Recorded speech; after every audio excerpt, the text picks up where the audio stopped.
Did you know that over 80% of entrepreneurs don't have a lead generation strategy? So you ask yourself, why am I not making money? That's why. And that's why we have Krystal here today. She's going to tell us a little bit about herself, why this topic matters to her, and why it really should matter to you. Krystal, welcome to the show.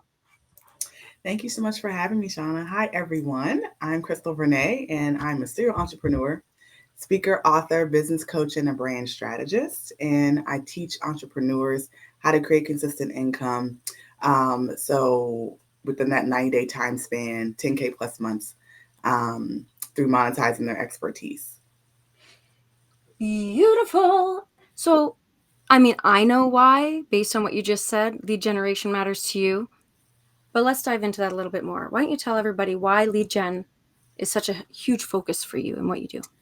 Yeah, so you open with the stat of over 80% of entrepreneurs not having an effective lead generation strategy. I think what it is that most entrepreneurs know that they need to generate leads, or let's even back it up a little bit further. What do we consider to be a lead? I think that is also a misconception in many industries. So, a lead is someone who has basically raised their hand and said they want to hear more from you, and they've opted in onto a platform that you own. So I like to add that caveat because a lot of emphasis is put on building up your social media following, and that's it. And that's where the buck stops, and it actually doesn't. And that's why a lot of entrepreneurs struggle with revenue because they're so focused on social media versus actually revenue generating activities. So, getting new people into your ecosystem on a consistent basis and then moving them through your sales process is of the utmost importance. That is how you create consistent income and continuity in your business. I think that's a really clear distinction that you just made there. And I'd like to put names to it. And you can correct me if I'm wrong. But you've got something called an audience and you've got something called a lead. Yes. So building up your audience is very different from building up your a lead pool, so Yes. to speak. So let's talk about that difference and then why it's Mm-hmm. important to have both, but then also to convert, because every stage in your sales process is a conversion opportunity. So converting the audience into leads when it makes sense to do so, because sometimes it doesn't. Right, absolutely. So if we think about it in terms of, let's go with shapes.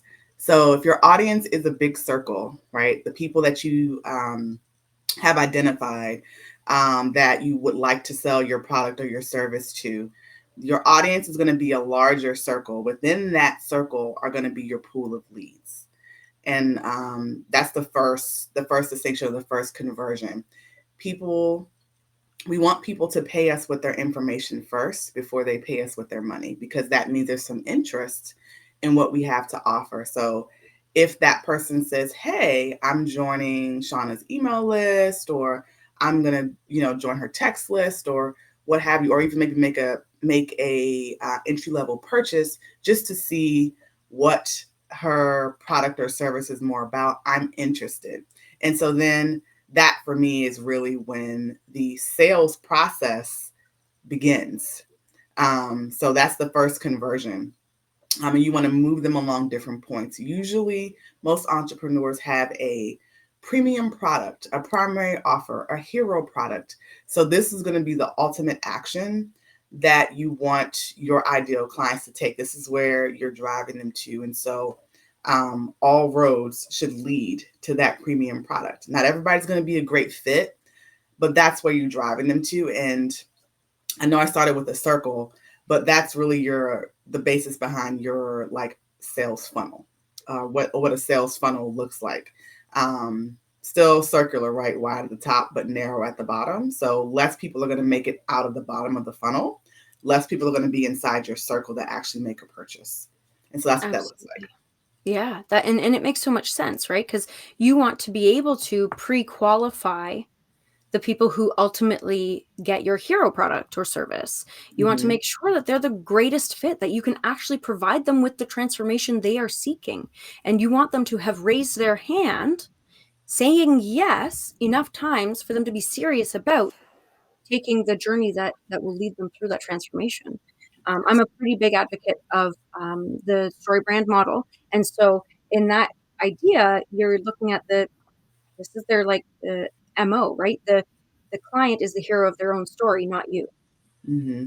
You need to be the one saying yes. And you need to be the one giving them the path as a guide Yes. to their ultimate transformation. Right. And Absolutely. that's that lead that's your lead gen. That's not considering your audience building as the ultimate, oh well, once I've got 1 million followers, well then I'm just going to make money. No. You need to have these different steps in place, a pipeline or a funnel that allows them to self-qualify for whatever it is that you have to offer. Absolutely. And I think as the expert of whatever it is that you're selling, you're going to know the best path, or you should have outlined the best path for that person to take, depending on where they are in their journey. And so that's where the suggestion or the next steps come in your funnel. It's like, what do I say? Well, you know what they should do next, right? Like you have gone through usually the transformation that you're trying to provide, you've already gone through those steps. And so those people should be walking in your footsteps to be able to get to the same end destination, that same end goal. Why would you try to walk them through something different, something that you never did, something that you don't know how to do? And so therefore, you're not going to really be able to execute that transformation.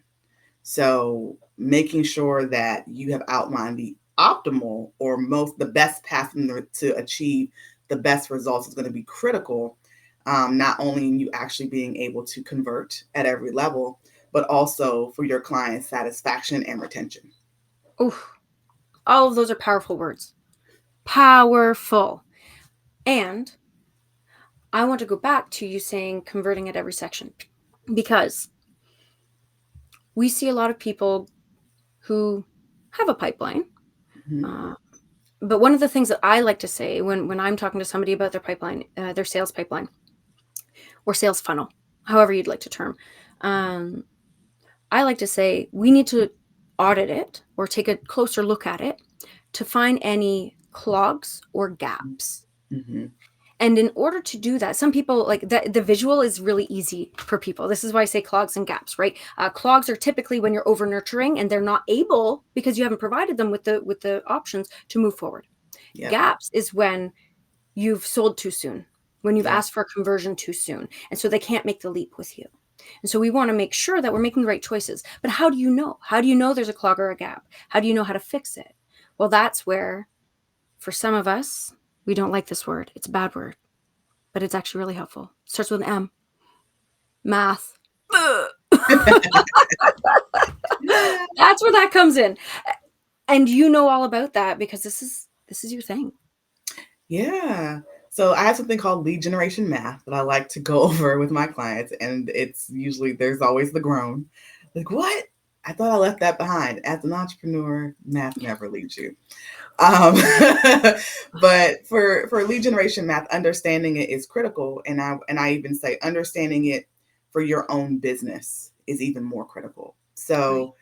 Usually in the online space, let's just say, usually the average closing percentage for an entrepreneur is about 15%, meaning you close about 15% of your sales in the early stages. Let's say 1 to 3 years even. Like that's probably what it's going to be. If you're selling high ticket, it's about 10% conversion. Doesn't mean that you will be at this rate forever. It just means as someone who's trying to get their footing and get their income more consistent, that's typical statistics for the industry. Now, what does that mean? That means that you're going to have to have a little bit more leads in your pipeline in order to be able to see the success you want, and also be priced at a level that's going to allow you to be able to be profitable. So price for profit is going to be something that's also essential. So let's just say our product is $5,000. Your hero product doesn't mean you don't have anything else, which that's a whole other conversation, but a whole other issue. But let's say your premium product or your hero product is priced at $5,000. So that's high ticket. We close about 10%. Now, what happens if you get 5 leads a month. Can anybody do the math real quick? It's 0.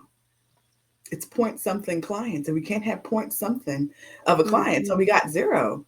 Now, usually when you're selling at that level, you're most likely doing sales calls. So we'll just even give you a generous amount and saying that you're gonna book 50% of those calls, right? So let's bump it up to like 25, right? And so now we have, let's say we booked about 12 to 13 calls with that 50%. So we got 25 leads, and these are people, not followers, people who have opted into the platform that we own, right? So they are on our email list or our text. They've said yes already in some capacity.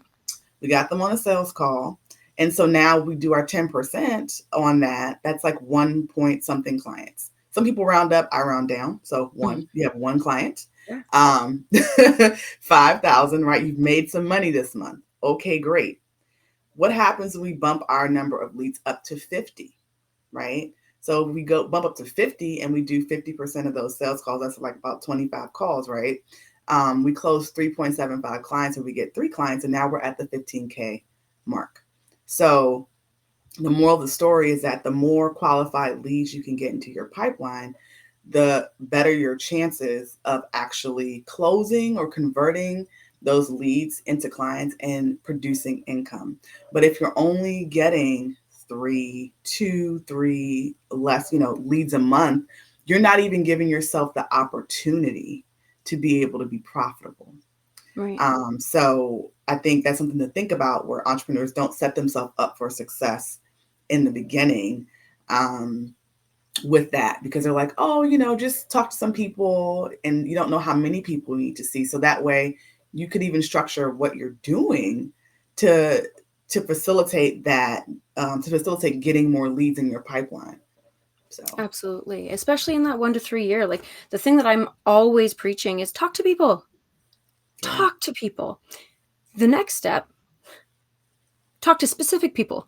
Yes.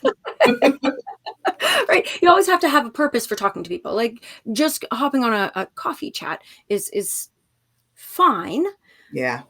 But you need to have a specific outcome in mind in order to understand what role they play in your pipeline. Because sometimes your pipeline might include collaboratory conversations. Absolutely. You and I, we hop on a call and we say, hey, I've got a podcast. You should totally be on it. This would be great. This is a great topic for my audience. We can collaborate and create something beautiful. That's a really productive conversation.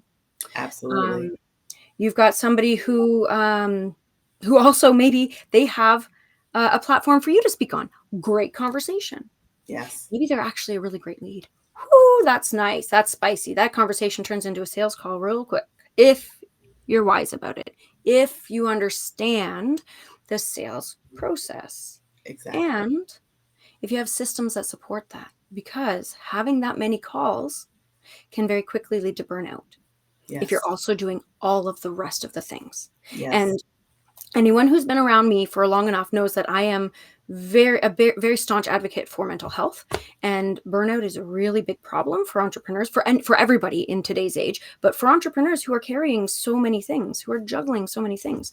And so having these systems in place for your marketing, for your sales pipeline, for your lead generation, all of that makes a huge difference in your mental load and in your ability to execute on the plan, on the strategy, healthily.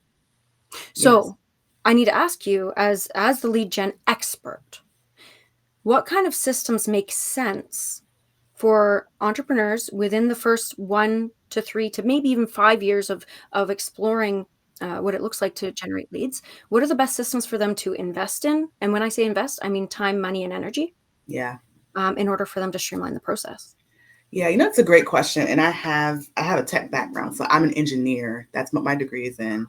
And, there is a huge debate about this that I see across the industry. And because I have multiple businesses, I'm speaking from a place of, I wouldn't have been able to do this in my other business had I not had this in place. And so, right. For me, the online space is the second place I've chosen to build a business. So coming from the brick and mortar space and then stepping into this world, I see a lot of talk about people not needing a CRM. or a customer relationship management system. Okay. And I know that sparks a lot of debate about like, you don't Mm-hmm. need fancy CRM. I'm not saying you need the most expensive. That's not what I said. Mm-hmm. But I do think you need a CRM. And here's why. The landscape of marketing and sales has changed and it will continue to evolve. And so if you think about it, let's rewind maybe 10 years ago. A lot of people did not have a CRM. They didn't have the fancy bots and automation, AI, things that we're using today, in order to be able, different tools we can plug in and be more efficient in our business. So you not needing a CRM from 10 year ago advice. Sure, they didn't need that back then. There Mm-hmm. wasn't as much competition. The marketplace wasn't as noisy. If you think about it today, and you're entering the place as a new entrepreneur, the people who have the time in the market already have those systems in place. They've already spent that, they've already invested, right, in making those systems as best as they could possibly be. I just asked a simple question. What disadvantage do you think you would be at with no system, with all the tens of thousands of people that have a system of some kind, but yet the advice is given to you? You don't need that. Don't worry about it. And I get it. We all have to start from some place, but I do think you need a CRM to be able to compete. Like if this is a hobby, sure, you can get by with like sending out emails one at a time, DMing people one at a time. But ultimately, like you said, for mental health sake, like there's got to be some load that's taken off of you, especially as a solopreneur. Let technology do the work. So work out your process, because I'm definitely a big proponent of that. Working out what your process is and then having technology release the load is what we want to go for when it comes to building a business. So, but if you don't know what your I sales feel like a process, bobblehead. I feel like a bobblehead. Like yes, yes, yes. right? Like if you don't know what you're doing in your sales process or to sell, yes, it's going to be chaotic. And yes, you're going to probably just be throwing in all this technology because you don't know what you want to do or what you needed to do. But when you work out your sales process, and this is something you need to do from the beginning, even if it's very basic, use technology to take the load off of you. It takes an average of 8 to 10 times for someone to see your brand, see it before they take an action. So like I have to be in front of someone and to see my picture. I'm doing this like crazy back and forth situation, like a TikTok. I don't know how I'm doing that, but anyway, yeah, like You want to dance? I don't know. What right. are they dancing like? The chicken dance? I don't know. Or they got to see my logo, or they got to see a combination before they take an action. Yeah. Like the stress it puts upon my soul to have to do that manually for every single person that I want to attract is No, way too much, no. right? No, It's a hard no. we don't want to do that. So having a CRM, if someone sees your brand and you have the technology that captures their information, that they can automatically be nurtured, you can provide or do those 8 to 10 touch points automatically. Now, when I work with clients, we talk about personal interaction within those touch points, because I do think that's very important. Don't just be a robot. That's not what I'm saying. But and again, this all goes into your sales process and what that looks like, but you're able to do that at scale. The reason why you're not making money is because you're not able to do things at scale. You're competing with folks, these $1 million people who have the systems. And guess what? Their systems probably aren't even that expensive. And that's the secret. But Mm-hmm. yet, and still the advice is being given, you don't need any of that. Just use pen and paper and Excel sheets and you'll be fine. I promise you, the person that told you that has that system set up in the back end. So at a minimum, you need a customer relationship management system. I can talk about bots and AI and all this other kind of stuff, but like ultimately at a minimum, you must have a CRM, because that honestly is going to give you a lot of information from like who's interacting with you, what people are buying, what people are not buying, how long did it take for you to make a sale from the time that person came into your ecosystem to the time they purchased something, anything. What are most people buying? Numbers do not lie. Men lie, women lie, numbers don't lie. Okay? So You can say you feel or you think your most popular product is X, but I can go and look and see, and that tells me and you what it is, and we can make better decisions, right? We can make data-driven decisions based upon hard facts, specifically for your business. And I want to take this a step further, and just because I come from a marketing point of view, and the marketing and the lead generation and sales are all very interwoven. Yes. And I want to give a good example of how I've been able to change that in my own business. And I've applied this to other people in my client roster as well. So there's a system that I use within my DMs. And what we noticed was that at the end, we were getting high conversion, which is really great, right? Yes. But the problem was I wasn't having enough people getting into that end bit to convert. I mean, why would I only want one of four converting when I could have 25 of 100? Yeah. Right? So this is the math, right? So we're like, why are there only four? I'm just using easy numbers because math is not my forte. Why am I being happy with only four when I could increase that to 100 and convert 25 instead of one?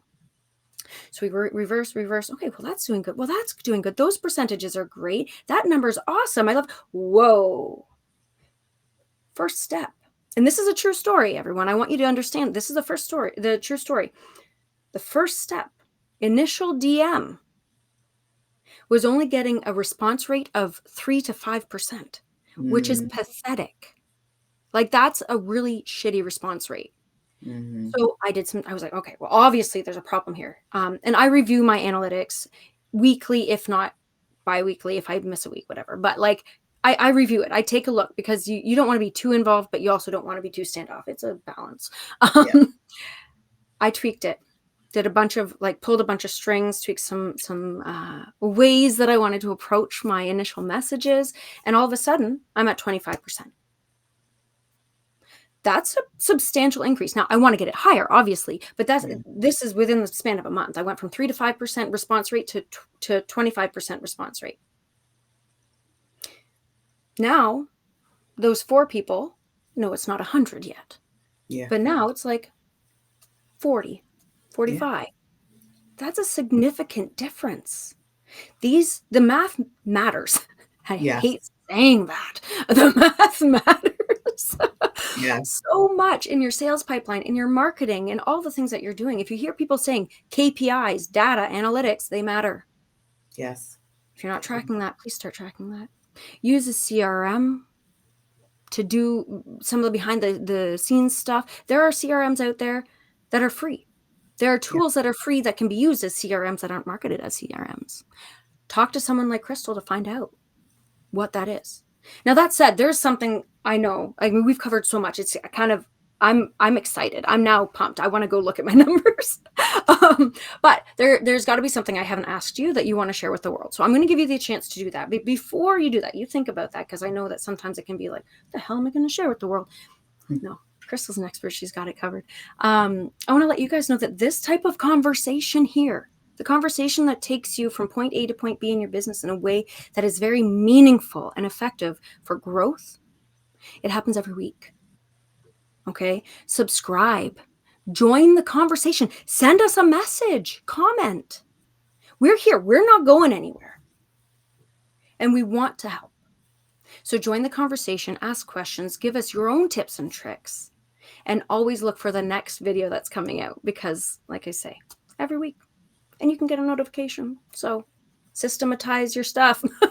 Systematize your learning, right? Subscribe. Oh, look, Shauna's got a new video. This week it's going to be on client avatars. Sweet. With that, I'm going to give the stage over to Krystal, and I want you to tell the world what they need to hear today. Yeah, so I think I'm going to go from the business perspective from the very beginning, and that is the most important parts or aspects of your business for you to get it off the ground and have it be sustainable are marketing and sales. Marketing and sales. And that may not be what some folks want to hear, but I'm here to tell you that it is of the utmost importance. That is how not only do you get in business, but you stay in business by continuously staying on top of your marketing and then refining your sales process. And I know that a lot of people, they don't like social media. They don't like to put themselves out there. There are solutions for that type of stuff. There's faceless marketing. There are tools for every for every different type of entrepreneur personality type for you to get the word out about your business.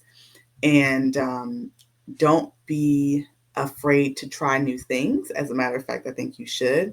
And don't get married to one way, because the one constant thing in the world, but also in entrepreneurship, is change.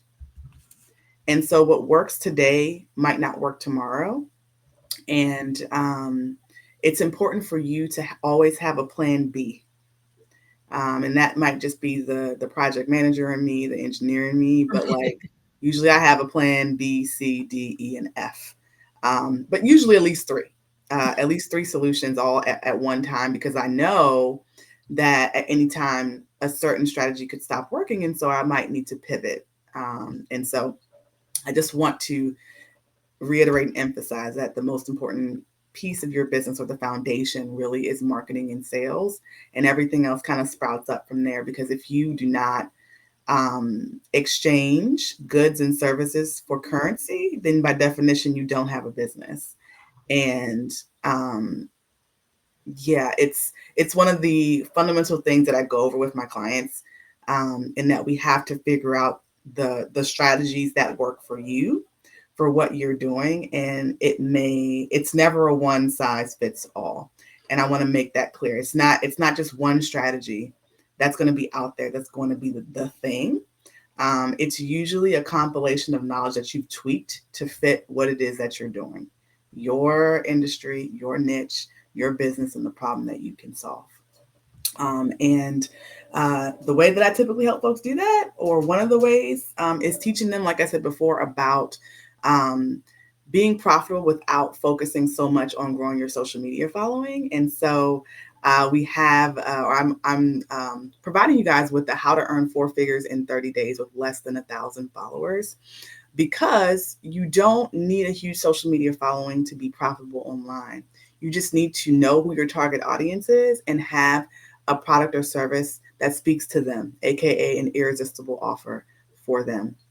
And so you can scan the QR code, and I know the link to that will be in the show notes. But again, it's just really, really, really important to be of the mindset that I need to be connecting with not just people, but my people. And the how to earn 4 figures in 30 days with less than 1,000 followers is a way to teach you how to do that. Well, if there was ever time for a mic drop, now would be the time, because I couldn't have said it better myself.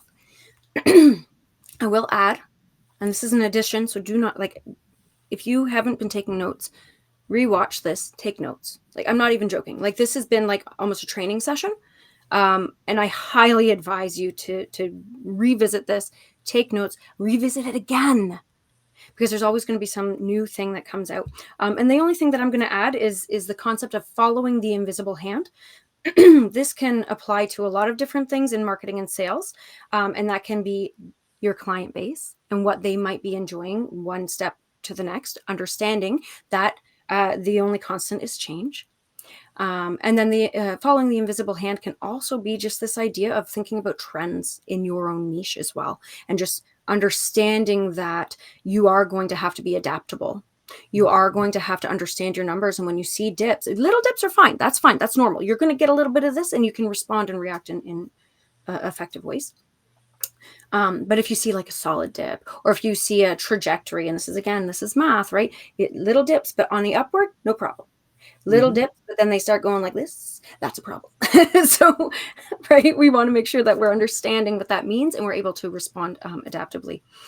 With that, if you need to jump into a conversation with either of us about this, if you're like, okay, I understand the concept, but I want to get deeper, book a call. All of the links are in the show notes. You can go to shaunalee.com, SHAUNALEIGH.com, and you can schedule a call with me as well. And Krystal's booking links and everything are in the show notes as well. So you can connect with us anytime. As I said before, we're not going anywhere. I'm going to leave you with a quote from a kid's book called Bud. I don't remember who the author is, but I read it to my kids, and I just, one of the final sentences in this book, it's all about this kid who, this rhinoceros kid, by the way, is so passionate about gardening and mud and compost and bugs, but his parents are very prim and proper, and so are his grandparents, and they're very much like straight line. They have a plastic ficus, not a real one, like that sort of thing. And this kid loves mud. And then by the end, I'm not going to tell you the problem and everything. You should read it, though. Like, whether you're an adult, whether you have kids, it doesn't matter. It's adorable. At the end, his grandfather says, change is inevitable, except from a vending machine. And I think that's one of the funniest things that I've ever read in a kid's book. So with that, avoid the vending machines, but be prepared for change in life. We'll see you next time, guys. Chat soon.